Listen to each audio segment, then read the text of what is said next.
Rabbi habli minas sholihin.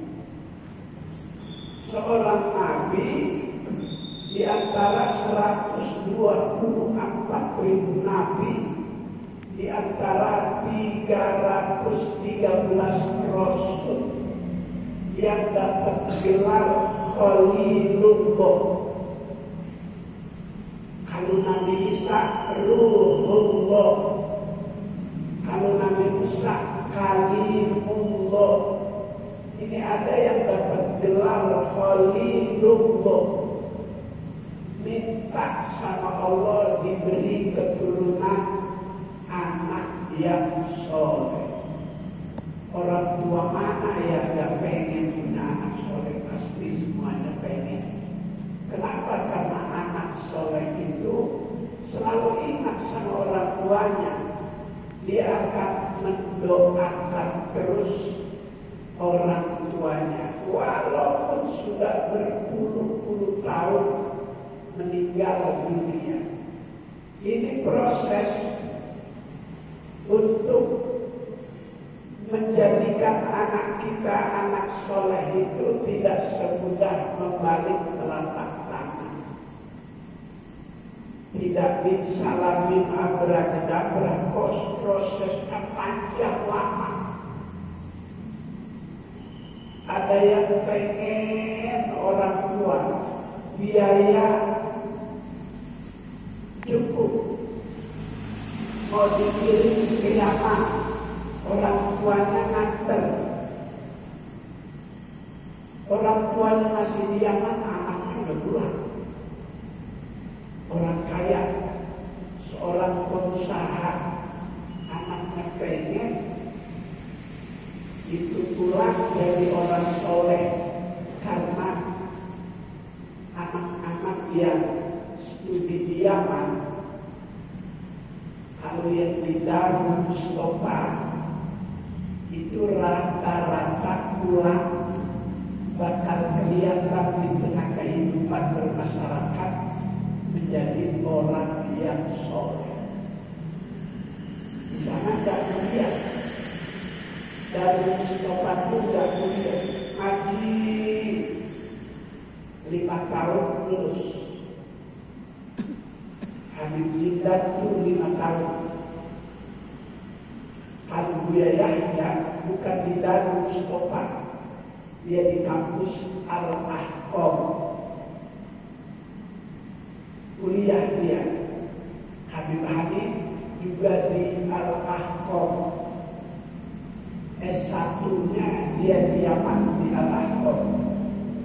Kemarin Habib Hanif baru dapat gelar doktor di Dalwan di Malang, di mana tempat dia duduk. Mungkin ketika sanawiyah aliyah di situ. Sampai seorang nabi, seorang rasul minta kepada Allah supaya diberi keturunan anak yang soleh. Maka orang tua pada masukin anak ke pondok pesantren.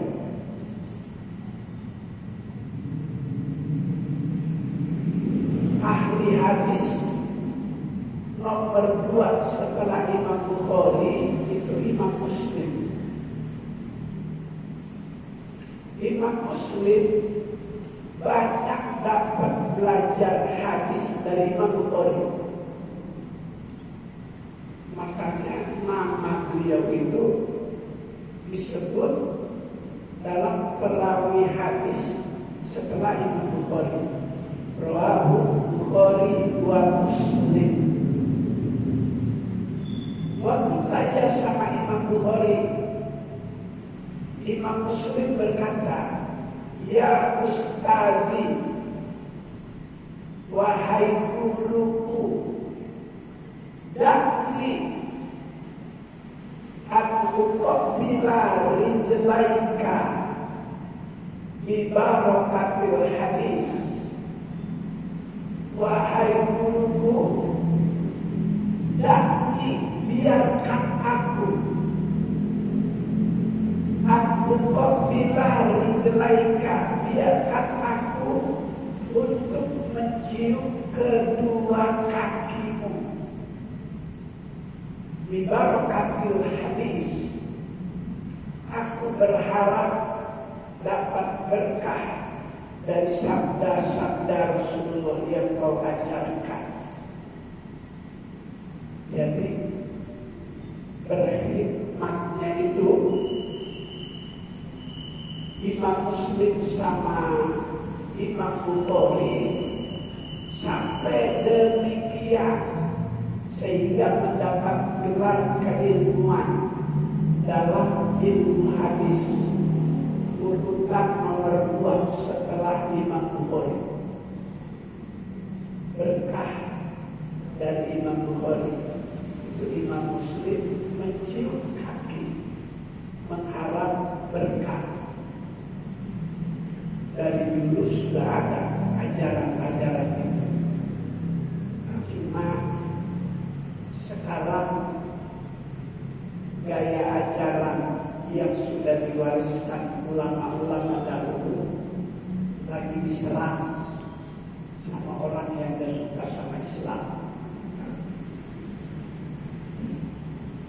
Memang dari awalnya dulu sih, dulu dia begitu dilantik siarannya ke Makom Mustafa Kemal di Turki. Mustafa Kemal itu yang menghancurkan madrasah pondok pesantren, diganti sama neklem, diganti sama tempat-tempat judi, tempat maksiat. Habis hancur.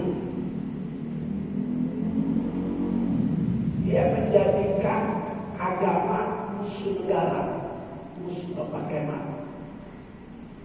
Makanya di negara Turki ketika dipimpin Mustafa Kemal, Islam habis. Sarana-sarana pendidikan habis. Ada orang yang begitu menjadikan agama musuh negara. Insya Allah. Kalau dulu Presiden Soeharto, PKI itu musuh negara. Kalau dia bukan, begitu dilatih kiblatnya yang ke Cina. Maka kalau Soeharto dulu, guru-guru cendana, guru-guru istana pada beralih. Presiden Soeharto belajar tasawufnya sama Kiai Haji Masburi Syahid, orang Cirebon, isi di Al-Ikhlas. Soeharto keluarga cendana belajar Qurannya sama Kiai Tajuddin Hasan, ceramah di Al-Ikhlas. Belajar sambutan supaya bagus sama Kiai Qasim Nur Sehat. Dulu istana di zaman Soeharto, kiai banyak. Kalau di zaman Cina, orang dia hidupnya ke Cina. Maka setelah dia jadi 10 juta warga Cina ke Indonesia dipekerjakan, yang gajinya lebih gede dibanding orang pribumi. Di anak emaskan bandara setiap penerbangan terakhir setengah 11 itu pasti dari sono, celana pendek, langsung turun, dijemput, dibawa, sudah disiapkan tempat. Makanya karena perjanjiannya belum sepenuhnya terpenuhi sampai dia pengen 3 periode untuk Abang kalau boleh 3 periode habislah.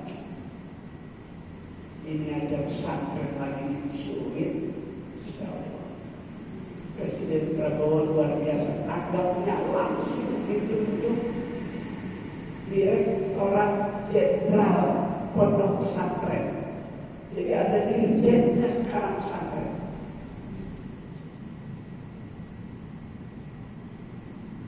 Kok jadi sip-sip ya? Ya, enaknya dialih pas ngaji ini.